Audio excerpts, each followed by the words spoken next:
नमस्कार। ग्वालियर में पूर्व कैबिनेट मंत्री जयभान सिंह पवैया ने प्रदेश सरकार के हाल ही में पारित बजट को लेकर बड़ा बयान दिया है। उन्होंने कहा कि मध्य प्रदेश अभी पूर्ण विकसित राज्य की श्रेणी में नहीं आता, लेकिन सरकार विकसित प्रदेश बनने की दिशा में लगातार आगे बढ़ रही है। पवैया ने कहा कि यह बजट वर्ष 2047 तक प्रधानमंत्री नरेंद्र मोदी के विकसित भारत के संकल्प को साकार करने के उद्देश्य से पारित किया गया है।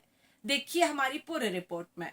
पत्रकारों से चर्चा करते हुए जयभान सिंह पवैया ने कहा कि मध्य प्रदेश सरकार का बजट पूरी तरह समावेशी है। इस बजट में गरीब, युवा, किसान और महिलाओं को केंद्र में रखकर योजनाएं बनाई गई हैं। उन्होंने दावा किया कि पिछले 2 वर्षों में प्रदेश में किए गए पूंजीगत व्यय के कारण जीएसडीपी में 21.5% की वृद्धि दर्ज की गई है। वहीं आगामी वर्ष में 11% वृद्धि का लक्ष्य रखा गया है। पवैया ने कहा कि पिछले 2 वर्षों में प्रति व्यक्ति आय में 19.5% की बढ़ोतरी हुई है, जो इस बात का संकेत है कि प्रदेश विकास की दिशा में आगे बढ़ रहा है। भले ही अभी पूर्ण विकसित राज्य की श्रेणी में नहीं आता, दिल्ली के पूर्व मुख्यमंत्री अरविंद केजरीवाल और पूर्व उप मुख्यमंत्री मनीष सिसोदिया के अदालत से बरी होने के सवाल पर भी पवैया ने प्रतिक्रिया दी। उन्होंने कहा कि यह शुरुआती अदालत का फैसला है और अभी हाई कोर्ट तथा सुप्रीम कोर्ट जाने के विकल्प खुले हुए हैं। यदि दस्तावेजों की कमी या जांच एजेंसी द्वारा पर्याप्त साक्ष्य प्रस्तुत न करने के कारण फैसला आया है, तो इसे अंतिम निर्णय नहीं माना जाना चाहिए। यूजीसी से जुड़े सवाल पर पवैया ने कहा कि वे किसी संसदीय समिति के सदस्य नहीं है, लेकिन उनकी व्यक्तिगत राय है कि किसी भी समाज की भावनाएं आहत नहीं होनी चाहिए। उन्होंने कहा कि भाजपा सरकार में सभी के साथ न्याय होगा और उचित समाधान निकाला जाए। दिल्ली में देखिए ऐसा है,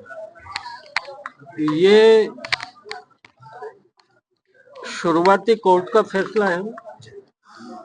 अभी हाई कोर्ट के विकल्प खुले हैं, जांच एजेंसियों के सामने सुप्रीम कोर्ट के विकल्प खुले हुए हैं।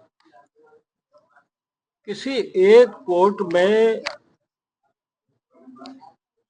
दस्तावेजों की कमी के कारण या किसी जांच एजेंसी के द्वारा पर्याप्त चीज नहीं दी गई, उस कारण कहीं कोई नेता बरी हो गया, तो आप इस न्यायपालिका की इस प्रक्रिया में इसको अंतिम फैसला क्यों मान रहे हैं? और इसलिए इतनी खुशफहमी की बात नहीं है। केजरीवाल जी बहुत बड़े नाटकीय पात्र हैं भारत की राजनीति में। मीडिया के कैमरे देखकर रोना और रोने के बाद में 2 मिनट बाद टाल ठोकना और फिर चुनाव की बात करना, वो इमोशनल ब्लैकमेल करना चाहते हैं दिल्ली की जनता को फिर से। और मुझे लगता है कि असलियत जनता जानती है। टेक्निकल आधार पर किसी का बरी होना और नहीं होना, इससे जनता पर फर्क नहीं पड़ता है। दिल्ली की जनता उनके आंसुओं पर नहीं जाने वाली।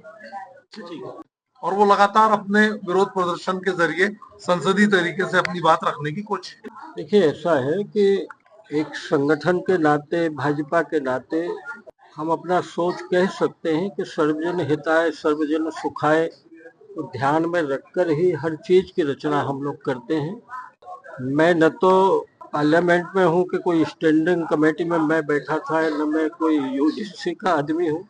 इतना कह सकता हूँ कि किन्हीं मसौदों में कभी कोई कमी भी रह जाती है तो सुधारने के अधिकार भी उन्हीं लोगों को होते हैं जिन्होंने मसौदा बनाया होगा।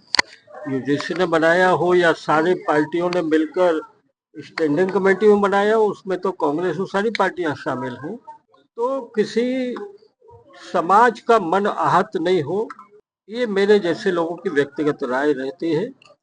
और भाजपा की सरकार रहते हुए उम्मीद करिए कि न्याय सबके साथ होगा और इसी तरह का कोई निदान हम लोग देखेंगे। एक सवाल को लेकर आपने प्रेस कॉन्फ्रेंस की है क्या?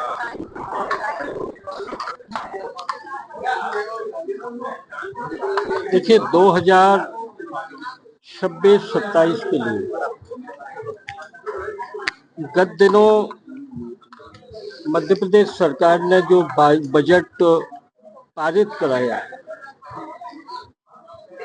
वो बजट बहुत समावेशी है, चतुर्मुखी है। गरीब, युवा, किसान, नारी और इंफ्रास्ट्रक्चर, इसको केंद्र में रखकर हमारा बजट इस बार पारित हमने कराया है। और हमारा पिछला जो ट्रैक रिकॉर्ड है विगत 2 वर्षों का, डॉक्टर यादव सरकार, ये ट्रैक रिकॉर्ड के आधार पर मैं कह सकता हूं कि हमने जो पूंजीगत व्यय मध्य प्रदेश में किया, उसके कारण हमारी जीएसडीपी ये 2 वर्षों में, पिछले 2 वर्षों में बढ़कर 21.5 हम मानते हैं कि हमारी जीएसडीपी में बढ़ोतरी हुई। इसी बजट के कारण हम 11% की बढ़ोतरी अगले वर्ष करने वाले हैं। तो हम आर्थिक तौर पर ये मानते हैं कि हमारा प्रदेश विकसित प्रदेश बनने की दिशा में बढ़ेगा। हम अनुमान लगा सकते हैं कि 2 वर्षों में 19.5% प्रति व्यक्ति आय में बढ़ोतरी हमारे जैसे राज्य में हुई है, जो पूर्ण विकसित राज्यों की श्रेणी में अभी नहीं है। हम विकसित होने की दिशा में बढ़ रहे हैं और इसलिए चाहे हम युवाओं की दृष्टि से कहें, उनके स्टार्टअप, उनके कौशल विकास की योजनाएं, उनके खेल के लिए बजट, इस पर पर्याप्त प्रावधान है।